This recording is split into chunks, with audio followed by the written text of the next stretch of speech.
Hi, I'm dietitian Tanika Khanna. So today I will tell you how to cure thyroid permanently. Yes, this is possible. So thyroid क्या है? ये एक lifestyle disease है. जब हमारी lifestyle poor हो जाती है, मतलब स्ट्रेस बहुत ज़्यादा है लाइफ में, या नींद प्रॉपर नहीं है, या फिर आप एक्सरसाइज नहीं कर रहे, through out the day sedentary lifestyle है, तो थायराइड धीरे धीरे आने लग जाता है. और आजकल according to the recent researches every third Indian has thyroid. So ये बच्चों में भी आ रहा है, बड़ों में भी है, तो हमें इसको थोड़ा सा और नज़रअंदाज नहीं करना है. इसके कुछ सिम्टम्स हैं जो अगर आने स्टार्ट हो जाते हैं तो आपको देखना है.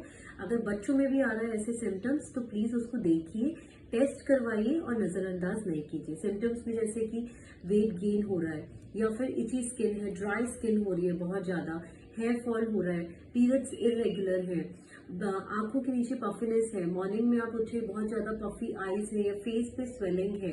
So these are the kind of symptoms. या रिंग्स, फिंगर रिंग्स टाइट हो रही है, मॉर्निंग आप उठे हो और रिंग्स बहुत ज्यादा टाइट है, निकल नहीं रही है, और फिर इवनिंग में निकल जाती है, तो कहीं ना कहीं वो वाटर रिटेंशन है. तो आप ये कुछ सिम्टम्स है. ब्रूजेस होना, मतलब जगह जगह पे हमें लग जाती है, कभी पता भी नहीं चलता, लगी आपको पता नहीं चला बट वो नील पड़ जाता है, तो वो ब्रूजेस होना. अगर ऐसी चीजें बार बार हो रही है और तो आपने इसको नजरअंदाज नहीं करना है, देखिए, टेस्ट करवाइए. तो थायराइड क्या है? ये एक डिसीज है, बेसिकली लाइफस्टाइल डिसीज है, जो कि हमारे बॉडी के मेटाबॉलिज्म को स्लो कर देती है. तो अगर मैं मेटाबॉलिक रेट की बात करूं, मतलब अगर हमारी बॉडी में कुछ फंक्शंस हो रहे हैं, किडनी फंक्शन कर रहा है, लिवर फंक्शन कर रहा है, हार्ट हमारा पंप हो रहा है, तो ये सबका जब एक साइकिल चल रही है और ये एक स्पीड से चल रही है, तो उसकी स्पीड कम हो जाती है. उस वजह से क्या होता है, एब्जॉर्प्शन भी हमारी बॉडी में, डाइजेशन का, जैसे डाइजेशन हो रहा है तो हमारी बॉडी में उसका एब्जॉर्प्शन कम हो जाएगा न्यूट्रिएंट्स का, जिस वजह से डेफिशिएंसीज हो जाएगी और ये थायराइड हो सकता है. तो एक थोड़ा सा यहाँ पे एक लुक ले लेते हैं. थायराइड जो है, इट्स बेसिकली लाइफस्टाइल डिसीज. अगर हमें इसे क्योर करना है कम्प्लीटली तो we need to do certain type of lifestyle modification. Diet पे पहले आपने वर्क करना है. Today I will be telling you about 7 super food of thyroid, कि हमें वो कौन से 7 सुपर फूड इंक्लूड करने हैं अपनी डाइट में, जिससे हम अपने थायराइड के फंक्शन को इम्प्रूव कर सकते हैं. तो these are the 7 super food जो कि मैं आपको बताऊंगी एंड में. इसके अलावा हमें जो करना है, नंबर सेकंड, योगा स्टार्ट करना है, क्योंकि मेटाबॉलिक रेट डाउन हो रहा है, कहीं ना कहीं बॉडी में ऑक्सीजन की डिफिशिएंसी हो रही है, तो हमें ब्रीदिंग एक्सरसाइज करनी है, योगा करना है, जिससे कि आपके ऑर्गन्स प्रॉपरली वर्क करने स्टार्ट कर जाए. थोड़ी सी माइंड स्ट्रेंथ ट्रेनिंग करनी है, थोड़ा सा अपने बॉडी में एक्सरसाइज को चेंज करते रहना. ये नहीं कि एक ही चीज पे स्टिक होना है. अगर आपको स्ट्रेस है, stress is the reason, then you have to do meditation and breathing exercise और डिफरेंट काइंड ऑफ प्राणायाम्स. तो अब बात करते हैं कि जो थायराइड है वो 2 टाइप के होते हैं. वैसे तो हमारी बॉडी में हाइपर कंडीशन एक आ जाती है और हाइपर. तो आज मैं हाइपर की बात नहीं करूंगी, आज मैं बात करूंगी हाइपोथायरॉइड कंडीशन, जिसमें कि क्या होता है, T4 जो है वो कम बनता है और TSH का लेवल हाई होता है. अगर आप रिपोर्ट्स देखेंगे तो उसमें ऐसे ही आता है, T4 का लेवल थोड़ा सा कम हो जाएगा, TSH हाई हो जाएगा. तो इस कंडीशन में एक और कंडीशन भी आती है विच इज हैशिमोटोज. तो ये जब लेवल्स कम होते हैं और आपको और कोई ज्यादा प्रॉब्लम नहीं हो रही, तो वो होता है अंडर एक्टिव थायराइड, जो कि न्यूट्रिशनल डेफिशिएंसीज की वजह से होता है. बट सम टाइम ये आप अगर इसको इग्नोर भी कर देते हैं, या कभी कभी बॉडी के खुद की वजह से बॉडी में कंडीशन आ जाती है Hashimoto's thyroid, which is an autoimmune disease. तो अगर ये आता है तो इसमें क्या होता है, खुद ही के जो बॉडी के सेल्स हैं वो थायराइड ग्लैंड को अटैक करता है. तो जैसे कि अगर हम देखें, एक अगर ओवरव्यू लेते हैं कि थायराइड ग्लैंड कैसे थायराइड टी हार्मोन्स को जनरेट करता है, तो ये है हमारा हाइपोथैलेमस, जो कि ब्रेन में प्रेजेंट रहता है. तो ये एक पिट्यूटरी ग्लैंड से एक स्टॉक के थ्रू कनेक्टेड रहता है. ये यहाँ पे इसको ऑर्डर देता है कि आप पिट्यूटरी ग्लैंड रिलीज करो TSH. तो ये पिट्यूटरी ग्लैंड जो है TSH को रिलीज करता है, वहां पे थायराइड को बोलता है कि आप 2 हार्मोन्स को रिलीज कर दो, तो T4 एंड T3 रिलीज हो जाते हैं. तो this is normal thing which is happening in our body. But कभी कभी ये थायराइड ग्लैंड T4 कम रिलीज करता है, जिस वजह से T3 का कन्वर्जन भी नहीं हो पाता. तो ये तब होता है जब बॉडी में कुछ मिनरल्स की डिफिशियंसी है, जैसे आयोडीन या सेलेनियम. तो हमें वहां पे जब ऐसा हो रहा होता है कि बॉडी में थायराइड जो है वो अगर अंडर एक्टिव है, तो वहां पे हमें मिनरल्स को प्रॉपर अपनी डाइट में इंक्लूड करना है. Iodine rich food, selenium rich food, which will be talking about these rich foods at the end of the video. But हमें ऐसे फूड को इंक्लूड करना है जिससे कि आप अपने इस अंडर एक्टिव थायराइड को एक्टिव कर सकते हैं। बट अगर आपकी ये हेशिमोटोस कंडीशन आ जाती है तो इस टाइम पे आपने करना वही चीजें हैं, बट ये कैसे पता चलेगा कि हेशिमोटोस है? तो आपने टेस्ट कराना है और every 6 month I would suggest कि आप इसका टेस्ट करवाएं ही करवाएं। तो एक तो थायराइड का टेस्ट करवाएंगे, FT3, FT4, TSH, एंड हेशिमोटोस के लिए आप एंटीबॉडीज टेस्ट करवाएंगे। तो एवरी 6 मंथ में एक बार आप करवा लें। तो उसमें एंटीबॉडीज, एंटी-TPO, एंटी-TG, ये दोनों टेस्ट आपने करवाने जरूरी है। तो इससे पता चलेगा कि आपका जो थायराइड ग्लैंड है कितना डैमेज हो चुका है, कितना वो ग्लैंड तो क्यों मतलब कितना डैमेज होके वो आपके रिलीज नहीं कर रहा है हार्मोन्स। तो ये दोनों टेस्ट आपने करवाने जरूरी है। तो अब इनका जो सुपर फूड है, हम इनको जैसे कि मैंने बोला एक्सरसाइज के थ्रू और कुछ ऐसे सुपर फूड्स हैं जिनको हम इंक्लूड करेंगे अगर अपनी डाइट में, तो आपका जो थायराइड का लेवल है वो रिड्यूस हो सकता है। और अगर आप कोई पिल्स ले रहे हैं तो आप धीरे धीरे आप उस पिल्स को कम करते हुए आप अपने लेवल्स को भी कम करेंगे and you can be out of the medication. But सिर्फ ये सुपर फूड्स ही नहीं, इसके साथ साथ आपने एक हेल्दी लाइफस्टाइल को फॉलो करना है, एक हेल्दी डाइट फॉलो करनी है जिसमें सारे सुपर फूड आप इंक्लूड करेंगे। उसके अलावा मेडिटेशन करेंगे, प्राणायाम करेंगे, और अगर एक्सरसाइज का टाइम नहीं है तो घर पे ही योगा, स्पॉट जॉगिंग या some kind of strength training आपने स्टार्ट करनी है जिससे कि आपके थायराइड को आप कंप्लीटली क्योर कर पाएंगे।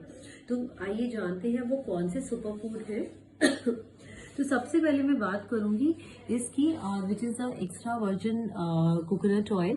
तो उसको आपने यूज करना है अपनी डाइट में, और ये medium chain triglycerides like fatty acids rich होता है। तो हमारी बॉडी में जैसे कि मेटाबॉलिज्म बहुत डाउन हो जाता है ड्यू टू थायराइड, तो ये इस मेटाबॉलिज्म को इम्प्रूव करेगा विच इज वेरी गुड। तो इसको लेना कैसे, 1 to 2 टीस्पून और max to max 4 to 5 teaspoon तक आपने लेना है अर्ली मॉर्निंग एम्प्टी स्टमक, और ये डेली अभी ले 3 मंथ्स तक आप लेंगे, उसके बाद ब्रेक देंगे तो आपको 10 डेज में ही थोड़ा सा इंप्रूवमेंट लगना स्टार्ट हो जाएगा। किसी को अगर ऑयल नहीं ले सकते तो आप उसमें इंक्लूड कर सकते हैं अपनी डाइट में ये नारियल। आप ड्राई नारियल भी ले सकते हैं या फ्रेश नारियल भी, तो इतना पीस आप नारियल का लें या इससे डबल भी ले सकते हैं। तो ये आप इधर अर्ली मॉर्निंग या फिर आप कभी भी मील में आप ले सकते हैं।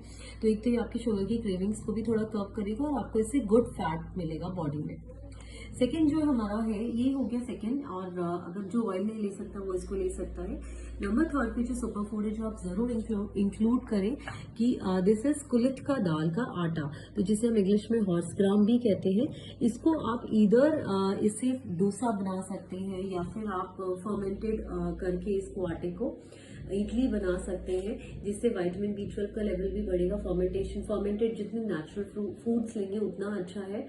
और इसकी दाल भी आती है, तो दाल को स्प्राउट्स बना के उसको इंट्रोड्यूस कर सकते हैं, या दाल को ऐसे भी ले सकते हैं, दाल को पीस के उसका चिल्ला भी बना सकते हैं, या इसके आटे को सूप में डाल सकते हैं, सूप बना के ले सकते हैं। तो ये बहुत अच्छा है, इसमें बहुत सारे अच्छे अमाइनो एसिड्स प्रेजेंट है जो कि आपकी बॉडी में इजीली एब्जॉर्ब हो जाते हैं, क्योंकि जैसे कि हमने बोला थायराइड में मेटाबॉलिक रेट डाउन हो जाता है तो एब्जॉर्प्शन भी कम हो जाता है, जिस वजह से गट के इश्यूज होने लग जाते हैं।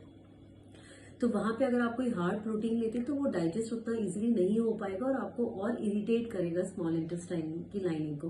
तो ये जो है ये कुलिथ का जो है दाल, ये इजीली एब्जॉर्ब हो जाते हैं इसके अमाइनो एसिड्स और बॉडी में जाके प्रॉपर प्रोटीन देता है। तो आप इसको रात को भी ले सकते हैं क्योंकि इजीली एब्जॉर्ब हो जाता है, डाइजेस्ट भी इजीली हो जाता है। नेक्स्ट है थायराइड में, अगर आपने चेक किया होगा जिसको भी थायराइड है, आपका B12 लेवल बहुत जल्दी अफेक्ट होता है, B12 लेवल कम हो जाता है, इसमें गट के इश्यूज भी हो जाते हैं। तो B12 लेवल को हमेशा अच्छा रखना है, नहीं तो थायराइड का one of the major symptom है लेथार्जी। तो और B12 लेवल्स आप देखेंगे कम हो जाएगा, तो उसमें आपने B12 को फुलफिल करना है। You can go for the nutritional east. तो इस तरीके से न्यूट्रिशनल ईस्ट आपके B12 लेवल को फुल करेगा। आप इसको सैलेड में स्प्रिंकल कर सकते हैं, आप मखाने में डाल के ले सकते हैं। एटलीस्ट 3 टीस्पून 1 टेबल स्पून आपको न्यूट्रिशनल ईस्ट लेना है, जो कि डेली 1 to 2 टेबल स्पून आपकी डेली की रिक्वायरमेंट को फुलफिल करने में हेल्प करेगा। So this is a very good source of vitamin B12। अब इसके अलावा जैसे मैंने बोला कि कुछ डेफिशिएंसीज हो जाती है जिस वजह से थायराइड ग्लैंड जो है अंडर एक्टिव हो जाता है, तो उसमें one of the major deficiencies iodine. तो आयोडीन का सोर्स लेना है, जो आजकल मार्केट में रिफाइंड सॉल्ट आ रहे हैं वो नहीं लेना है, क्योंकि उसमें वो आर्टिफिशियली ऐड करते हैं। तो जितनी भी रिफाइंड चीजें हैं वो अच्छी नहीं है, मैदा कह लो या सूजी कह लो, all these are not good, refined oils are also not good. तो जो आपने लेना है वो लेना है सॉल्ट लेने हैं, रॉक सॉल्ट आप इंट्रोड्यूस कर सकते हैं। इसमें आयोडीन प्रेजेंट होता है, हाँ कम मात्रा में होता है बट होता है, तो इससे आयोडीन आपकी डाइट में जाएगा नेचुरल फॉर्म में। इसके अलावा आप मिल्क ले सकते हैं, मिल्क में भी आयोडीन प्रेजेंट रहता है। सीवीड ले सकते हैं, सी फूड स्टार्ट कर सकते हैं, जो कि आपकी आयोडीन की डेफिशिएंसीज को फुलफिल करेगा। नेक्स्ट जो हमारा है वो है मिनरल, जो कि डेफिशिएंसी हो जाती है, सेलेनियम। सो सेलेनियम के को भी मतलब आई वोंट सजेस्ट कि उसकी आप पिल्स ले, क्योंकि कभी कभी उसका लेवल बहुत हाई हो जाता है तो वो टॉक्सिसिटी करता है। तो selenium is a very good antioxidant. तो ये आपको ब्राजिल नट्स हैं, जो कि अगर आप 2 से 3 ब्राजिल नट्स लेते हैं, these are the very good source of selenium. ये आपके पूरे दिन की सेलेनियम की रिक्वायरमेंट को फुलफिल करेगा। तो आपने सेलेनियम के लिए आपने ब्राजिल नट्स को जरूर इंट्रोड्यूस करना है। तो जिसको भी थायराइड है आप ब्राजिल नट्स जरूर ले, जो कि आपके थायराइड के फंक्शन को इम्प्रूव करेगा, T4 से T3 कन्वर्जन में भी हेल्प करेगा। अब last but not the least, yes this is the major thing which we are taking regularly. I think everybody जो है हु हैज थायराइड वो ले ही रहे होंगे, बट इसको लेने का तरीका मैं बताऊंगी, क्योंकि गलत तरीके से लेते हैं जिससे उतना आपको बेनिफिट नहीं मिल पाता है। और ये बहुत पुराना एक सोल्यूशन है जो आयुर्वेदास में भी बोला जाता है, बहुत पहले से लोग ले रहे हैं। तो धनिए का पानी, यस कोरिएंडर सीड्स का पानी, तो आप अपने घर में कोरिएंडर सीड्स लाएं। इसको मिक्सी में नहीं पीसना, क्योंकि अगर आप मिक्सी में बिल्कुल बारीक पाउडर बना लेंगे तो उससे क्या होगा, इसका जो पाउडर है और जब वो मिक्सी की हीट की वजह से जो इसके न्यूट्रिएंट्स है वो डैमेज हो सकते हैं। तो आपने या तो 1-2 क्रश मिक्सी में देना है, या फिर आप इसको सिल पे थोड़ा पीसिए, इतना ही करिए कि ये हाफ हो जाए, और थोड़ा सा सेमी क्रश और कर सकते हैं। इसको ओवरनाइट पानी में सोक करना है 2 चम्मच, एंड इस ऐसे सोक करके मॉर्निंग में इस पानी को बॉईल करना और फिर लेना है। तो होता क्या है, हाइपोथायरॉइड में जो हमारा बॉडी का टेम्परेचर भी वो कम हो जाता है और हाथ पैर थोड़े ठंडे रहते हैं, तो इसकी तासीर थोड़ी सी गर्म होती है। तो आप धनिए के बीज का पानी से ही अपने दिन की शुरुआत करें और अपने थायराइड को क्योर करने में हेल्प करें। तो जो कि मैंने बताई सारी चीजें, तो इनको इंट्रोड्यूस करें और एक हेल्दी डाइट फॉलो करें, और उसके साथ साथ योगा, प्राणायाम, मेडिटेशन, क्योंकि अगर स्ट्रेस है, आप सारी चीजें करें but if you have stress तो भी कुछ नहीं होगा। तो आपने अपने स्ट्रेस लेवल्स को भी कम करना है, उसके लिए मेडिटेशन करना है, स्लीप प्रॉपर लेनी है। अगर आपकी स्लीप अफेक्टेड है तो भी थायराइड इंप्रूव नहीं होगा। तो इन सारी चीजों को ध्यान रखना है, इन सारी चीजों पे आपने वर्क करना है, और इन जो भी मैंने आज 6 to 7 सुपर फूड्स आपको बताए, इनको इंट्रोड्यूस करना है अपने डाइट में, एक हेल्दी डाइट में, और डिनर अर्ली करना है। तो जब आप ऐसे करेंगे आप देखेंगे आपका मेटाबॉलिक रेट इंप्रूव हो रहा है, आपके थायराइड के लेवल्स इंप्रूव हो रहे हैं। धीरे धीरे अगर आप थायराइड की पिल्स पे हैं तो आपकी पिल्स आप लेवल इंप्रूव हो रहा है। लेट्स से अगर आप 100 mcg पे तो वो धीरे धीरे 75 हो जाएगी, धीरे धीरे और लेवल्स इंप्रूव होंगे, 50, फिर 25, फिर 12, और धीरे धीरे आप इसको हटा सकते हैं। बट वो डॉक्टर या डाइटिशियंस के सुपरविजन में ही करना है, ऐसे नहीं करना है अपने आप। बट आप जो भी मैंने चीजें बताई आप इसको आज से ही स्टार्ट कर दीजिए, इंट्रोड्यूस करना, और टेस्ट करवाइए एवरी 3 मंथ्स में। जैसे जैसे रिडक्शन आएगा you can meet your doctor and sit with your doctor, और चेक करें आप अपने थायराइड की मेडिसिन को रिड्यूस करें और इसको रिवर्स करें। Thank you. मैं डाइटिशियन कनिका खन्ना आप सबसे रिक्वेस्ट करती हूँ इस वीडियो को शेयर करें, और जितनी भी चीजें मैंने बताई हैं उसको फॉलो करें, मेरे चैनल को सब्सक्राइब करें। Thank you.